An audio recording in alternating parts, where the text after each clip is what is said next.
लग्न झाल्यानंतर ना जवळ-जवळ समजा 1 ते 1.5 वर्षांनी जर बेबी राहिलं नाही, आपण कोशिश केली आणि तरी पण मूल राहिलं नाही, तर मग लोकं माझ्याकडे येतात, की बाबा आम्हाला आता बेबी होत नाहीये.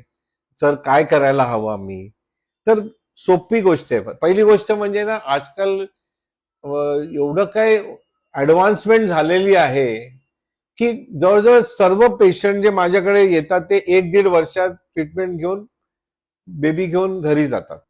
तर पहिली गोष्ट म्हणजे टेन्शन नाही घ्यायला हवं, की मुलं नाही होत आहे. मुलं होणार. काय प्रॉब्लेम नाही त्याच्यामध्ये आपल्याला. तर आता पहिल्यांदा इन्व्हेस्टिगेशन करायला हवं. म्हणजे टेस्ट करायला हवे, की बाबा काय फॉल्ट काय आहे बाबा? मुलं का होत नाहीयेत आपल्याला? तर आम्ही स्त्रियांमध्ये आणि पुरुषांमध्ये दोघांमध्ये टेस्ट करून बघतो, की बेबी का होत नाहीये? पुरुषामध्ये एकदम सिंपल टेस्ट आहे. आपण सिंपल शुक्रजंतूची टेस्ट केली, त्याला सिमेंट टेस्ट म्हणतात. तर आपल्याला कळतं, की बाबा काय प्रॉब्लेम आहे का पुरुषामध्ये. नॉर्मली आम्ही सांगतो, की 2-3 दिवस संबंध नाही ठेवायला हवा आणि मग सॅम्पल द्यायला हवं. कंटेनर पण महत्वाचं आहे. चांगला कंटेनर हवा. कधी-कधी काय त्याच्यात केमिकल असेल तर स्पर्मला डॅमेज होऊ शकतो आणि रिपोर्ट खराब होऊ शकतो. म्हणून सिमेंटचा कंटेनर चांगला हवा.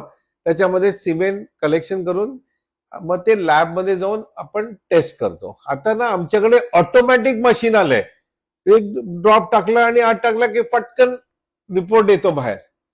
काउंट किती, मोटिलिटी काय आणि मॉर्फॉलॉजी म्हणजे कसं दिसतो स्पर्म या 3 पॅरामीटर्स मध्ये आपल्याला कळतं ऑटोमॅटिक की पुरुषामध्ये काय प्रॉब्लेम आहे का. आम्ही आम्ही पुरुषांना पण विचारतो काय संबंध ठेवताना काय प्रॉब्लेम येतो का, बाकीच्या पण गोष्टी विचारतो. पण नॉर्मली स्पर्म काउंट मध्ये आपल्याला कळतं की बाबा पुरुषामध्ये काय मेजर प्रॉब्लेम आहे का आणि जर असेल तर आपण त्यांना मग इन्व्हेस्टिगेट करून ट्रीट करतो. आणि स्त्रियांमध्ये पण आपण टेस्ट करतो. नॉर्मली स्त्रियांमध्ये पहिलं म्हणजे आपण क्लिनिकल एक्झामिनेशन करतो आणि बघतो काय आहे का प्रॉब्लेम. आणि मग आजकाल 3D अल्ट्रासाऊंड आलाय. मस्त मशीन एकदम.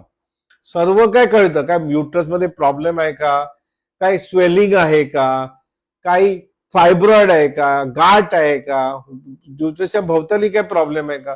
तर हे 3D अल्ट्रासाऊंड मशीन मध्ये आपल्याला आयडिया येते.